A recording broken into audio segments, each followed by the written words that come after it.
Now, these games aren't just fun and games for many of the competitors, like the captain of Team Canada, Bruno Gouvernement, who suffer from PTSD. Invictus literally means the difference between life and death. At a time when it was really, really dark and having a hard time with anger and stuff like that, physical fitness came into play, and it's what helped me. Gouvernement spent 15 years in the Army and Navy in high-stress positions. He was a diver and a bomb disposal expert. It was when he returned home after his last tour in Afghanistan that the pressure caught up.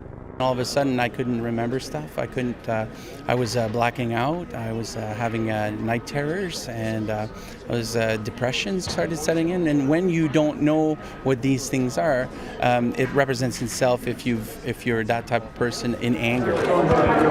Gouvernement says luckily he recognized something was wrong and sought help for the PTSD. He says the Canadian forces and support groups were there for him. When we're in the military, we have a routine. We're going to do and work out in the morning. We have, tasks to do all day. And then when you retire, you don't have those anymore. So you kind of fall behind a little bit. And then I found that having to do a little bit every day, fitness-wise, got me to do a little bit more. PTSD and other operational stress injuries is a staggering impact on our Canadian Forces members, veterans, and their families in Canada. Scott Maxwell is the executive director of Wounded Warriors Canada. He says even with growing awareness, PTSD is still a serious concern in the military. According to the most recent statistics, 12 members of the Canadian military took their own lives last year. This year, 5 have committed suicide already. But with events like Invictus, he says there is hope.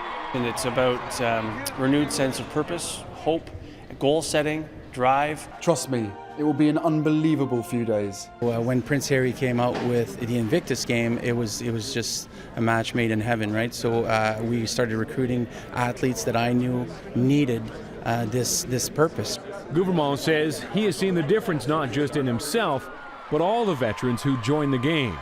Now having a purpose, their lives have changed, their family life has changed, their financial life has changed, and now they're looking for what's next.